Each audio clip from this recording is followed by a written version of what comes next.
Falaremos agora sobre a lei do karma. Os grandes mestres de sabedoria, que deixaram no mundo sua marca luminosa em sua passagem pela humanidade, ensinaram que, em verdade, não existem nem a boa nem a má sorte, mas uma série de leis cósmicas que regulam nossa vida. Entre elas, destaca a lei do karma, que opera em concordância com outras leis cósmicas, como a lei de recorrência, a lei dos acidentes, etc. A lei do karma, ou do destino, influi em grande medida nos diversos aspectos da vida. A lei do karma determina, por exemplo, em que lugar do mundo haverá de nascer cada pessoa, em que família e sob que condições, quer seja de opulência, classe média ou pobreza, em que haverá de desenvolver-se. O grande mestre dos mestres, Jesus Cristo, afirmou enfaticamente na Bíblia: com a vara que medes serás medido, e com vantagem. No Antigo Egito, dos faraós, afirmava-se que quando alguém morre, é submetido a julgamento na sala da verdade e justiça, também conhecida como a sala de Maat. É onde é pesado o coração dos defuntos, e de acordo com o resultado, determina-se seu destino no mais além. O karma é uma lei inexorável, que rege a todos os seres viventes. Imaginemos como opera uma lei no mundo material. Se um automóvel vai a mais de 100 km por hora em uma rodovia, é apenas lógico que a rodovia é uma lei para esse automóvel. Caso saia desta lei, desta velocidade, pode haver resultados catastróficos. Karma é uma palavra sânscrita que significa castigo. É a consequência de nossas más ações nesta vida ou anteriores. É como um medicamento que Deus dá a nós, os humanos, para corrigir os nossos erros. Dharma, que também é palavra sânscrita, quer dizer prêmio. É o resultado das boas ações. Por regra geral, quase sempre nos consideramos justos e falamos nas diversas situações que não somos culpados, que estamos sendo castigados injustamente. Há pessoas que chegam até a blasfemar contra a justiça divina, considerando-a injusta. A justiça celestial é sempre justa. É terror de amor e lei, e aplica-se de acordo com nossas ações boas ou más. Podemos comparar a lei divina como um grande banco, onde temos uma conta corrente. As boas ações são consideradas depósitos que vão incrementando nossa liquidez. As más ações são retiradas, ou cheques descontados por nós. Se nossas ações negativas são maiores, chega um momento em que nossa conta fica no vermelho. E se seguimos cometendo graves erros, significaria que estamos descontando cheques e retirando dinheiro que já não temos em nossa conta. E, portanto, isto é uma fraude. O que se segue é o castigo correspondente. No mundo material, ou seja, na vida prática, o banco nos processaria e haveria graves ações legais contra nós. Na verdade, há uma relação entre o que estamos realizando agora, nossas boas ou más ações, e o que nos ocorrerá em um futuro imediato ou imediato. No presente, estamos construindo o que será nosso destino nesta ou em uma vida futura. Nossos atos se refletirão no futuro de nossa vida. São os alicerces que sustentarão a construção desta e futuras existências. Há pouco, no princípio deste ano 2013, o mundo conheceu a terrível notícia de um edifício de 3 andares construído em Xangai, China. Os trabalhadores estavam dando os últimos retoques neste grande edifício, antes de entregá-lo às pessoas que haviam comprado seus apartamentos, quando ele se desintegrou, sem ter sido inaugurado. Caiu por inteiro sobre o pavimento, E tudo por uma precarização dos alicerces e a má qualidade dos materiais empregados. Assim se refletirá nossa vida ou futuras existências se não fizermos um bom alicerce, que será, em todo caso, as boas ações. Há um enunciado do mestre Samael Weor que diz: fazes boas obras para que pagues tuas dívidas, mas as faz em abundância. Faz uns anos, em Guadalajara, Jalisco, um senhor idoso comentava que ele admirava da boa sorte de seu filho, o qual, qualquer que fosse a rifa que participasse ou loteria que comprasse, ganhava. Ele era motivo para a inveja de seus amigos e parentes.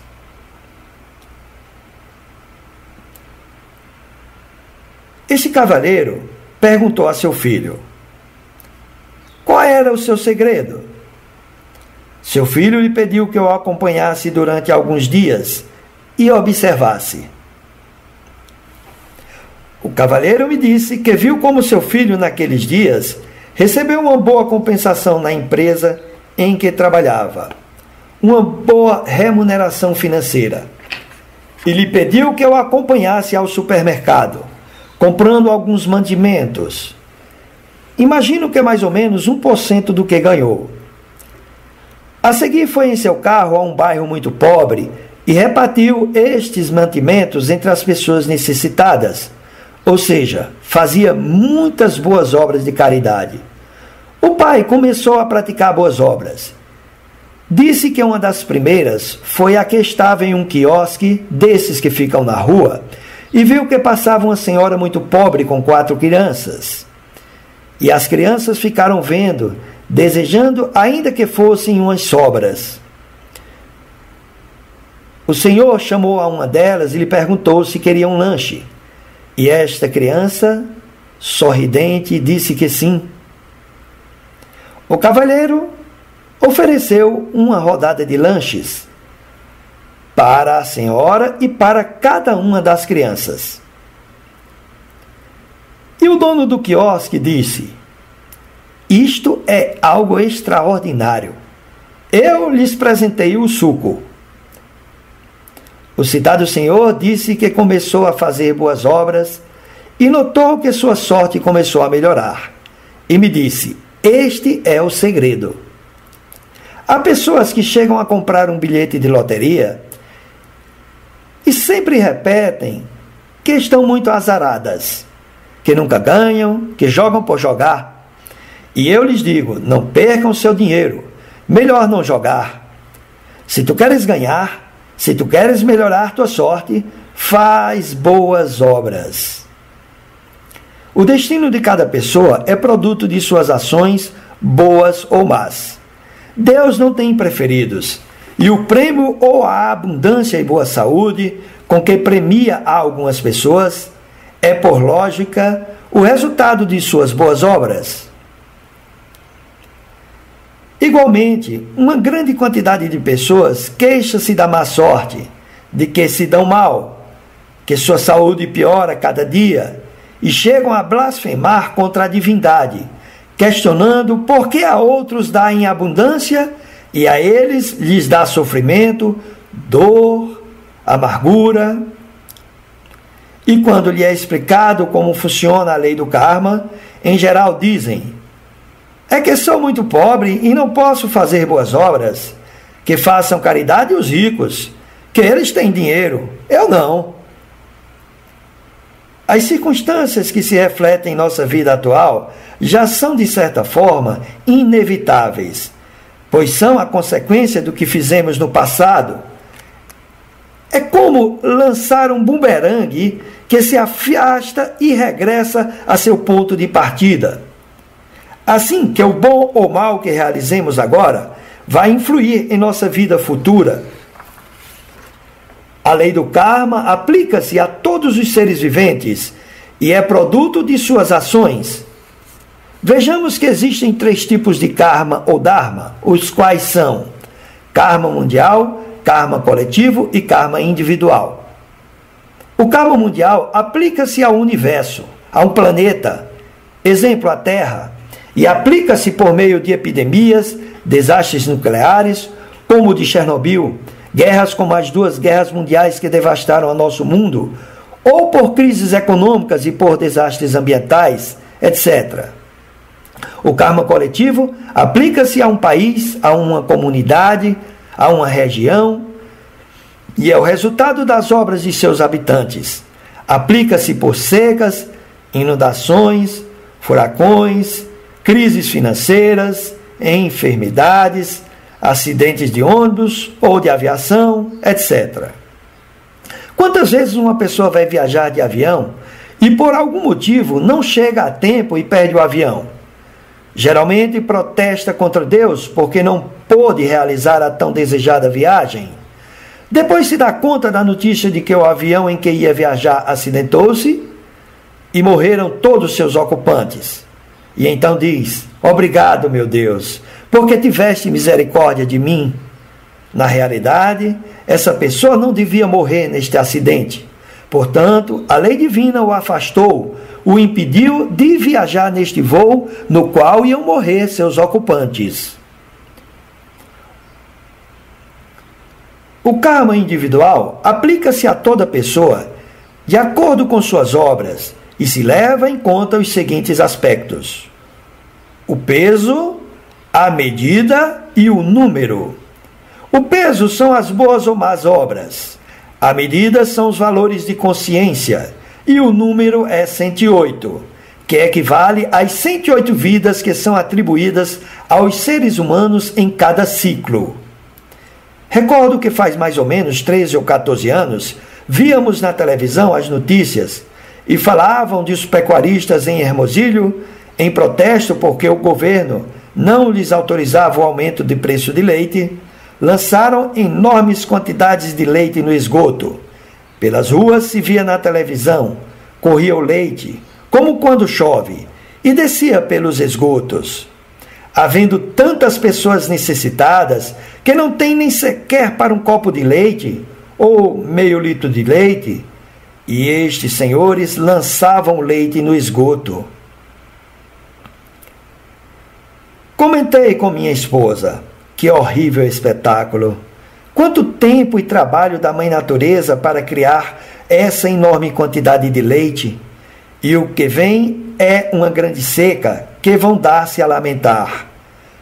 Lógico que minha pessoa não é capaz de desejar mal a outras pessoas, porém a lei divina diz que caso se viole uma lei, se recebe as consequências.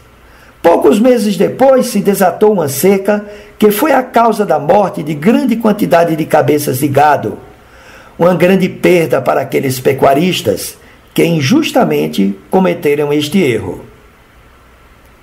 E até agora a seca segue açoitando esta região. O mais sensato seria, se queriam protestar, ir às regiões pobres e presentear as famílias mais necessitadas com esse leite. Assim não haviam chamado o castigo da seca. Faz pouco tempo, aqui em Sonora, houve um protesto racional dos pecuaristas. Levaram seus tambores de leite aos bairros pobres e chamaram as pessoas desses bairros, dizendo-lhes que pegassem suas leiteiras, que eles iam distribuir leite em protesto, porque o governo não lhes autorizava o aumento do preço de tão vital líquido. Não se violentaram as leis da natureza, além de protestarem fazendo muitas boas obras de caridade. Isto está correto. Deus nos deu o livre-arbítrio. Temos a liberdade de fazer de nossa vida o que queiramos, mas devemos ter bem claro que o que façamos, quer seja bom ou mal, terá suas consequências. De nós depende o que desejamos para a nossa vida futura. Por isso, a lei do karma costuma ser chamada também lei de causa e efeito ou ação e consequência. Lamentavelmente, há pessoas com uma maneira dogmática de pensar. Afirmam que todos os seus pecados serão perdoados, porque o Redentor da humanidade já carregou sobre sua cruz os pecados da espécie humana já faz mais de 2000 anos. Eu pergunto que pai de família que se presuma ser bom para seus filhos vai ao governo de seu país e paga uma enorme quantidade de milhões de dólares para pagar os delitos que seu filho vai cometer no futuro. Isso seria como empurrá-lo a delinquir. Assim, essas pessoas pensam de uma forma muito cômoda, se auto-enganam. Na verdade, já está escrito na Bíblia que somos responsáveis por nossas ações. Em Gálatas, capítulo 6, versículo 7, está escrito o seguinte: não se extraviem, de Deus não se pode zombar, porque qualquer coisa que o homem esteja semeando, isto também colherá. A lei do karma não é um tipo de vingança divinal, mas é um medicamento que Deus dá a seus filhos para que nos corrijamos. Temos as faculdades para descobrir nossos próprios erros ou defeitos de caráter, estudá-los e eliminá-los, para mudar positivamente o rumo de nossa existência. Como também para descobrir quais são as virtudes ou forças que necessitamos para desenvolver, para melhorar nossa vida. Quando vimos a este mundo, trazemos nosso próprio destino. Há pessoas que nascem em berço de ouro e outros na desgraça. Realmente, nossa vida é produto de nossas ações, boas ou más, do passado. Há pessoas que, quando passam por uma grave situação econômica ou sofrem de uma enfermidade difícil de curar, que implica em si mesmo em um desgaste econômico ou emocional, afirmam: eu não matei, nem roubei, não incitei nenhum hierarca religioso para que Deus me castigue dessa maneira. Mas a realidade é que há ocasiões que se rouba a honra de outras pessoas com calúnias e difamações, se destrói a essas pessoas que não podemos combater de uma forma prática, com conhecimento, pois estas pessoas caluniadoras e difamadoras destroem a honra de outras pessoas. Há quem faça negócio com a saúde de outras pessoas ou explora a crença de seus semelhantes. Isso, lamentavelmente, se paga no devido momento em que os senhores do destino julguem conveniente. Há ocasiões em que em um lar há um filho muito abnegado que se converte em um segundo pai ou numa segunda mãe, que trabalha horas extras para ajudar seus pais e a seus irmãos, e sempre veremos que esta pessoa se sai muito bem, tem êxito em seu trabalho, progride em tudo o que se propõe. Seus irmãos perguntam: por que meu irmão se dá bem e eu não? Onde ele mete a mão sai dinheiro, e nós nos damos mal em tudo o que fazemos. Quando se lhes explicam que Deus está pagando com acréscimo suas boas obras, os irmãos invejosos dizem que eles não são tão tolos para ajudar a seus irmãos e pais, que seu dinheiro não daria para estas boas obras. Faz alguns anos, umas amigas haviam feito um curso de qualificação pessoal com o objetivo claro de se tornarem milionárias. Diziam-me que lhes haviam ensinado uma máxima de ouro que diz: do que ganhe, não gaste tudo. Retém 20%, assim, 10% para guardá-lo em um fundo e não gastá-lo, e os 10% restantes para fazer boas obras de caridade. Vi com assombro que puseram em prática esses postulados e suas sortes melhoraram consideravelmente. Quem o queira pôr em prática, verá por si mesmo os resultados. Recordemos que as grandes empresas sempre assumem um patrocínio ou instituição para realizar ajuda aos mais necessitados. Assim, há este tipo de instituições para ajudar as crianças e pessoas idosas com diversos tipos de incapacidades, outras para ajudarem aos pacientes afetados por queimaduras, outras instituições ajudas aos anciãos abandonados, e inclusive às crianças de rua, como também há associações para proteger os cachorros de rua ou gatos de rua.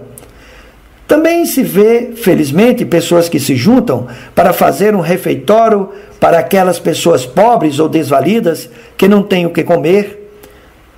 Um refeitório público, isto é uma magnífica obra. Dar de comer a quem não tem. Estas instituições estão realizando muitas boas obras de caridade e, pela lógica, essas empresas sempre terão êxito em todos os seus projetos porque fazem boas obras de caridade. Recordemos a máxima do mestre Samael Aunveô, que diz: ao leão da lei combate-se com a balança, fazes boas obras para que pagues tuas dívidas, mas faze-as em abundância. Ou provérbios cristãos, que diz: o que semeia raios colhe tempestades, com a vara que mede serás medido e com vantagem, e o que com ferro mata, com ferro morre. Em vez de estar por aí queixando-nos de nossa má sorte, ou de que ex-amigos caluniadores esgotam sua baba difamatória contra nós, devemos tratar de compreender o ensinamento que Deus nos está dando, que tudo na vida tem suas consequências, que essas calúnias e difamações têm servido para afastar de nossa vida aos falsos amigos e nos têm permitido conhecer nossos verdadeiros amigos. Se protestamos contra as leis divinas por má situação, em lugar de melhorar, o karma faz-se um pouco mais forte, mais doloroso. Devemos inclinar-nos humildemente ante Deus e rogar sua divina misericórdia. Também se pode fazer negócios com a lei divina, pedir com toda devoção aos senhores do karma a ajuda para superar uma enfermidade ou situação desagradável. Pode-se pedir um crédito à divina lei, mas tem que cumprir com o que se compromete. Faz anos uma senhora me comentou que ela, quando seus filhos estavam pequenos, um deles tornou-se muito doente e ela pediu a um santo de sua devoção que fizesse o milagre de curá-lo. A promessa era que sua filha mais velha, ao chegar aos 16 anos, iria ingressar num convento de monjas. Quando a moça completou essa idade, a mãe lhe disse que ela teria que ir para o convento, e ela disse: quem fez a promessa? Foi você. Vai você ao convento. Ou seja, não devemos comprometer outro com o que nós estamos pedindo. Se nós fazemos uma petição de crédito à lei divina, pois nos comprometemos a realizar uma boa obra ou boas ações e devemos cumpri-la. Isto é tudo. E realmente isto é tudo que podemos falar sobre a lei do karma. Institución Cristiana Gnóstica Litelantes y Samael Aunveô y Olim Clamatina, el movimiento gnóstico de antropología, agradecemos por su fina atención. Habló para ustedes con mucho gusto Gabriel Ignacio Muñoz. Muy agradecidos por su atención.